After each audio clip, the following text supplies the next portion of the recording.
Greetings everyone. I'm really pleased to welcome you to the Asian chapter of PublisHer Unmasked, a series of candid conversation with inspiring bookwomen from around the world. Established in 2018 by Budwar Al-Kazmi, PublisHer is a worldwide community of female publishing leaders who are working to address the publishing industry gender imbalances, especially at the executive level. PublisHer Unmasked is traveling from region to region and comes to Asia after several fascinating conversations with female African publishers. You can check them out at PublisHer's YouTube channel. I am Shweta Khurana, editor all about book publishing, a trade journal on the book business in India. Today, I'm speaking to Laura Prinsloo. A very warm welcome to you, Laura. How are you? I'm good, thank you. Hi, Shweta. How are you? I'm doing well, Laura. So, to tell you about this fascinating lady we have here, Laura is a lady of many talents. Laura left her career in finance to become an entrepreneur. She left New Zealand to help run Kesaint Blanc publishing and printing based in Jakarta, and has subsequently launched other businesses in logistics, travel, and culinary too. She is part of the Indonesian Chambers of Commerce and has been involved with the Indonesian Publisher Association. In 2016, Laura became the chairperson for the Indonesian National Book Committee till 2019, an entity established by the Ministry of Education and Culture following Indonesia's successful appearance as the guest of honor country at the 2015 Frankfurt Book Fair.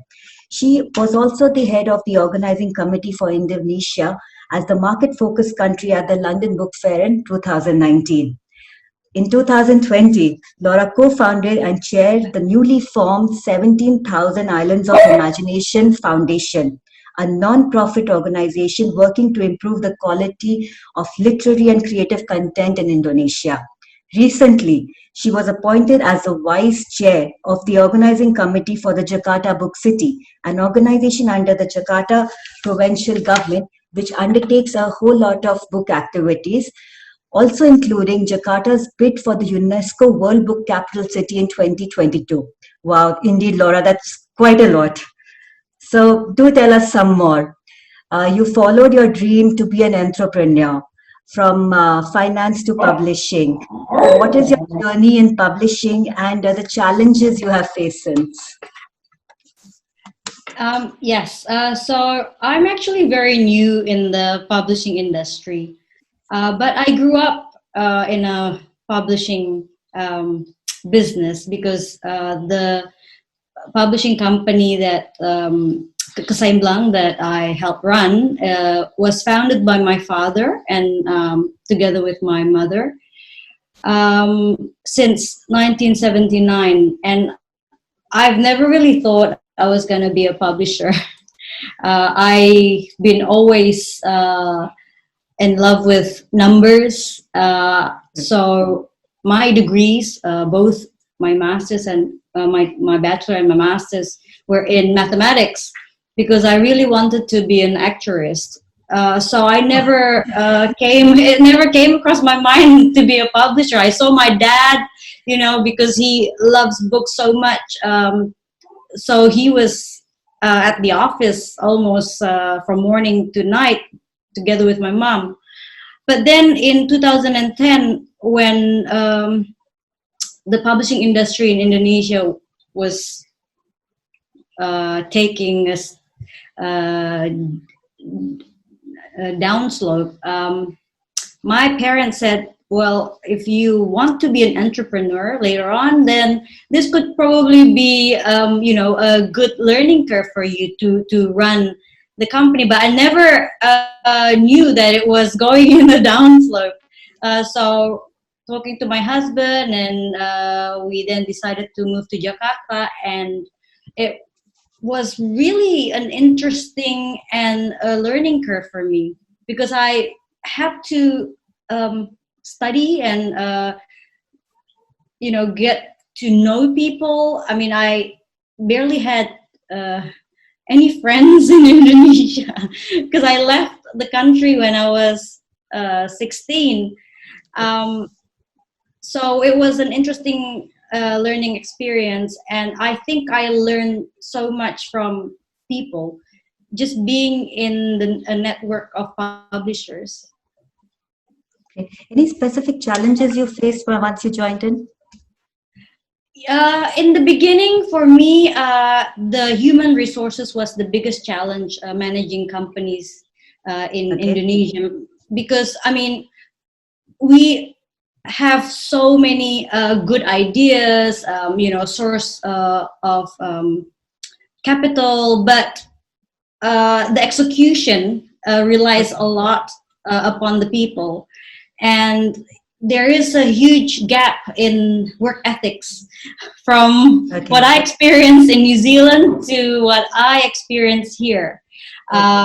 For instance, things that you would assume that when people say, yes, no problem, I get it, they don't actually.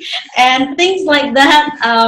And they don't ask questions. I think also because of the culture where people, people that I dealt with in my companies, they tend to be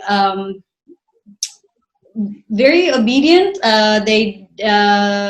They rarely talk back to their leaders or their managers. So that is an interesting, learning curve in aspect of culture. Great. So about your publishing company, do tell us what all do you publish, and do give us a brief about your foray into other businesses as well.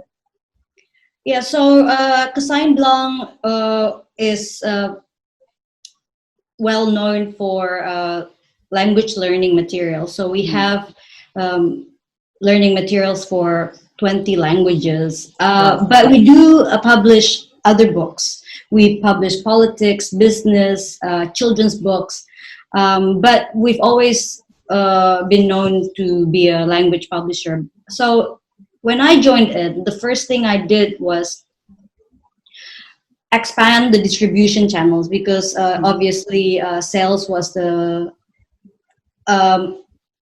issue.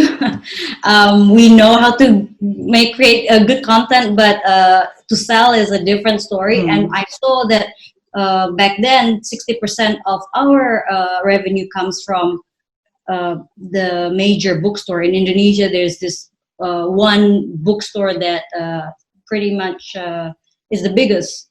They own 116 modern bookstores. So that was a concern, because we rely too much on one bookstore company.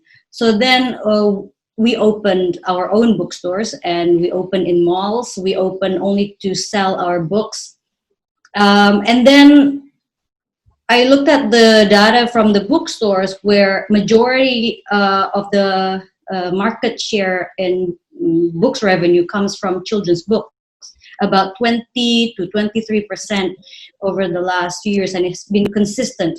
Language books has also been consistent. It's an evergreen product. It's always at 11% of the market share, but the biggest chunk is children's books. And when I looked at there's a lot of books, children's books especially, but when I look at the children's books, there's not so many focusing in English language. So then I, together with my team, we decided to give more focus on children's books, especially children's books written in bilingual, because in big cities in Indonesia, there's a growing number of international schools. Children are more exposed to schools that use English as their primary language. Okay. Any continuation to this question only? Any specific milestones you like to mention for your publishing house? Well, opening bookstores, we opened 6 bookstores in malls. That was a big challenge, because it's something that we've never done before. Going into retail, it's a different ball game. There were success stories, there were unfortunate stories, but it was a learning curve. And then we went into digital. So we have our own printing house. We print for other publishers, and also other companies, big companies. But we don't really, I mean, I've been to many printing exhibitions, including Drupa. And I've never really thought of investing more capital in the printing house because I see that in the long run, especially now after the pandemic, it's so obvious that we have to go digital. So in 2010, it's not long after I came into to Cosign Blog, we started our own digital online store. Back then, there wasn't any online stores, that many. So we did our online stores, and we started with payment gateway. My husband is a developer, so it was really tying very well. And then online learning, online course, we made everything free. But in the beginning, when my father was running the company in the 80s and the 90s, we had our own film production house. So we did our own film in English, and then we sell them to not just TV, but to schools for kids learning English. Because the film, it's a TV series. It's all carried out in English. So we have a lot of resources to create a digital platform or an online course. We have text, we have audio, or not to mention that all our books, the language learning books, comes with audio. Because it makes sense. People want to learn language and listen to how they pronounce it and things like that. So all these wealth of resources was enable us to create an online platform. So those two things. In the future after the pandemic, I'm still brainstorming with my team on where to move this printing division going forward, because it is a huge challenge right now. But the publishing side, it's obvious. We need to be more efficient in managing the workflow. We still work from home, and we find that it's amazing. But working from home, we find that it's more productive. It's more efficient. And there's so many tools out there that we can use to manage projects, and we have to kind of redefine our strategy now after the pandemic on what to focus on. That's very necessary for all of us at this point of time, the road ahead and the road to recovery. So coming back to when Indonesia was the guest of honor country for the Frankfurt Book Fair in 2015, and you also were the head of committee when for the London Book Fair when Indonesia was the market-focused country. So would you advise us what was your role in that, and how did this participation at both these leading exhibitions strengthen the Indonesian book market? Okay, so as I mentioned, I didn't have any friends when I came to the country. So the first thing I did was I joined the Indonesian Publishers Association. That was in 2011. And from there on, I was asked to be part of the organizing committee for the Frankfurt Book Fair Guest of Honor program.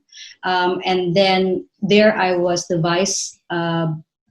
vice head of the book committee.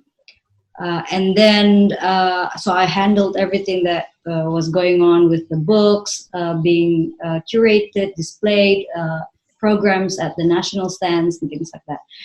And then following up after the successful appearance at the Frankfurt Book Fair, the Minister of Education and Culture said, okay, we have to create a longer strategy and to take on the momentum that we've created during the Frankfurt Book Fair. So then we proposed, well, Indonesia did have a book council, and then the president closed it down. So then we proposed we need a similar thing to book council. but because at that time we were talking only about the Frankfurt Book Fair guest of honor, so we said we need something to promote Indonesian literature on the global map. So then the minister said, okay, let's set up the National Book Committee. We come up with the programs, and I was asked to be the chair. At that time, it was a jaw-dropping moment because I was new. I was in my early 30s, and there were so many seniors in that committee that could take up the role. So I had to rely a lot on the experts in the publishing industry to help the National Book Committee to run smoothly. So then we come up with new programs that Indonesia never had, like the author residency program. We sent authors all over the world to finish their books. We had a translation grant program, and we exhibit in major book fairs. So then we got so many offers for Indonesia to appear again as a guest country at several book fairs, and then we thought the London, being the market focus at the London Book Fair, was quite strategic for us because it's we have more books in English rather than in German language, and then we proposed that to the Creative Economy organization, a governmental organization called Creative Economy Agency. And they liked it because they also had other agenda for the creative economy sectors. So then we became the market focus country. But the difference was at the London Book Fair, we showcased other creative subsectors like fashion. We had fashion show, we had film screenings, we had culinary, coffee, and all these things. It was fantastic. I saw your stand. It was really beautiful. That's when I met you. It was really nice. Coming back again to 2020, when you're doing so much, your 17,000 Islands of Imagination Foundation, you co-founded this. So could you tell us about the various programs you have undertaken under this? Yes. So the National Book Committee is no longer continued, but we have so many programs that were still up and running from the National Book Committee. So we thought, okay, to carry out all these great initiatives, we founded this foundation. It's a nonprofit organization where we can still do some of the works that we've done before. So one of them is creating an international event for the creative sectors, and it's called Jakarta International Content Week. And we work together with the Frankfurt Book Fair to create this. It's not so this year it's the first time of Jakarta International Content Week, but it's not our first time creating such event when we were in the National Book Committee. In the last 3 years, we've done a similar concept called Lit Beat Literaction Festival. It focuses on the content itself and how this content, if once you have a good content, you can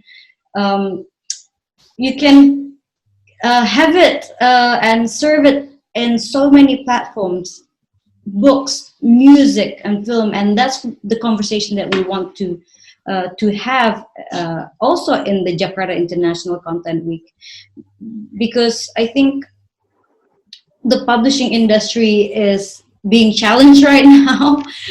It's not necessarily what do you call it? In Indonesia, people would think that the publishing industry is going down and is dying and all these things. It's actually not that, but it's just being challenged on how to creatively, redefine what publishing is, and what book is, and what content is. Sure. When does the Jakarta International Content Week happen exactly? So when is it scheduled? Yeah, 11th to the 15th of November. So this is targeted on in 2020?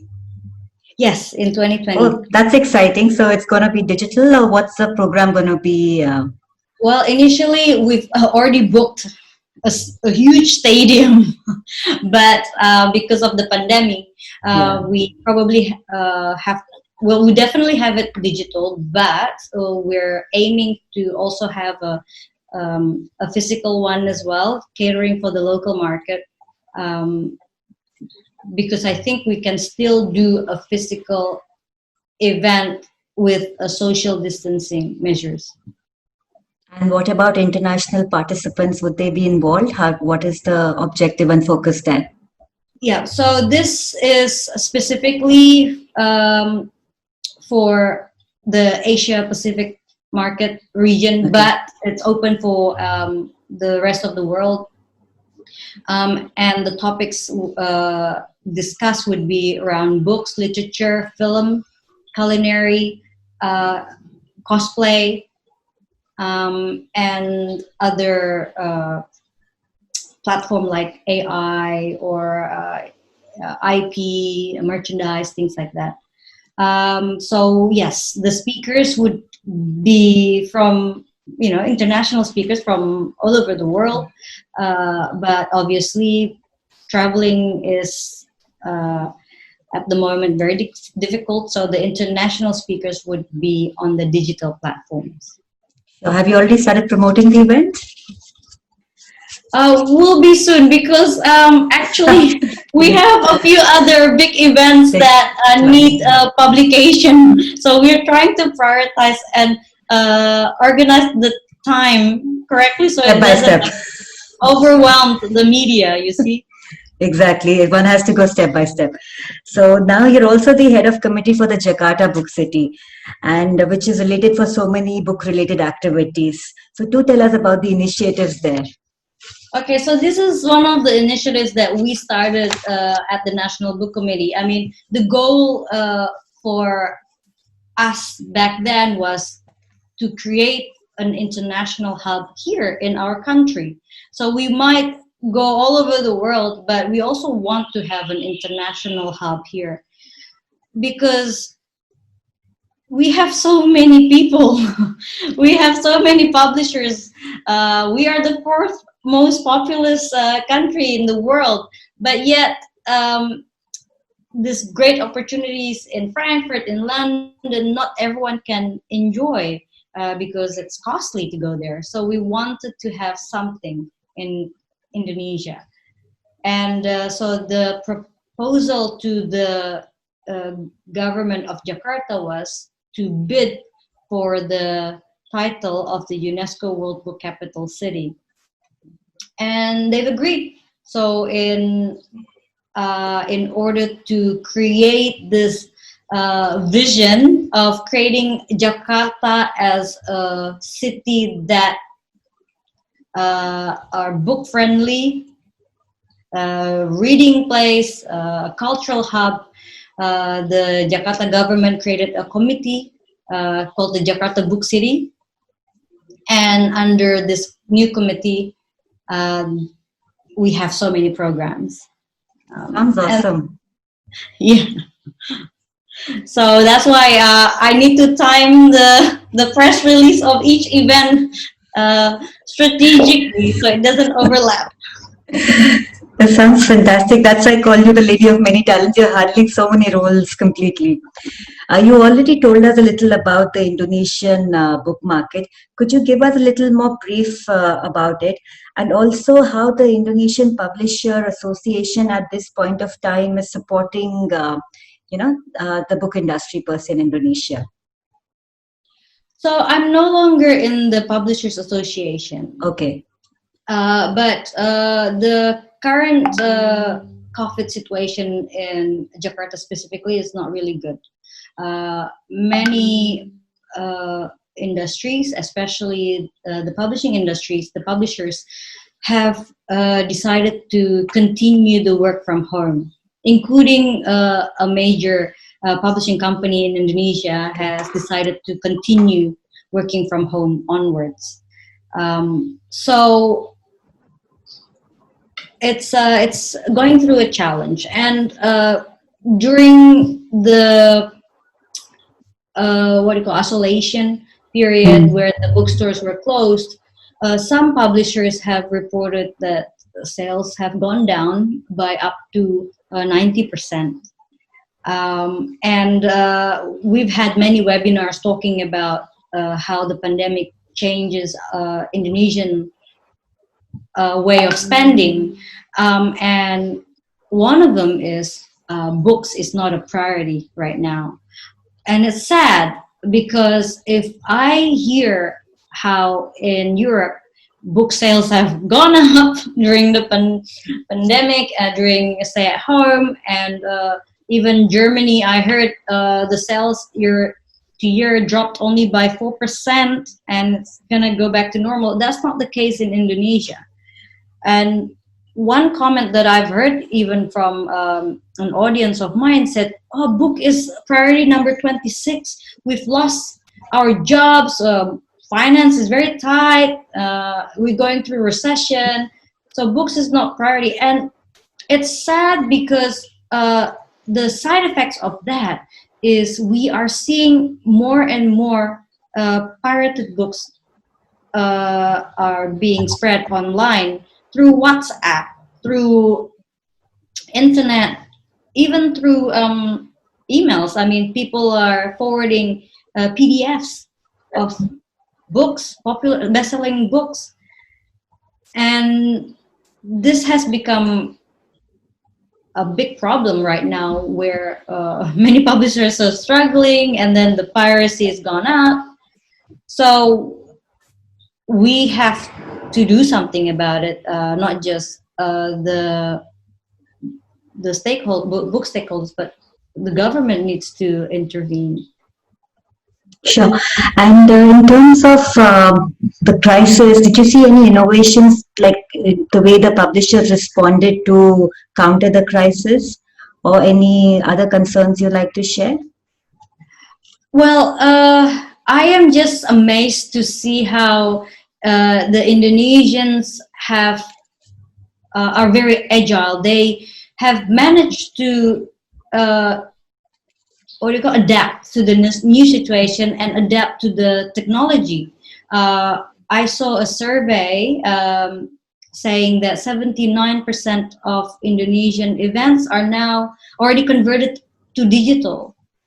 So in terms of that, there's a lot of innovations.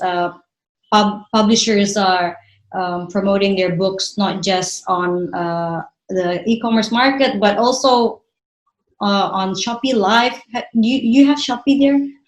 It's like so it's like eBay, maybe Amazon, Okay. but there's a live version. So Okay. authors would read the book, and then you can buy from this link, and Interaction. like the interaction, and then tie it up with podcasts, tie it up with all these other streaming platforms, which made content to be more alive and more appreciated in a way. Yeah. Perfect. But economy wise, need to find how to monetize all these things. True, really true. Just to ask you something, I mean, what do you feel over these periods in your time in publishing? What are your achievements? What are you most happy or proud about?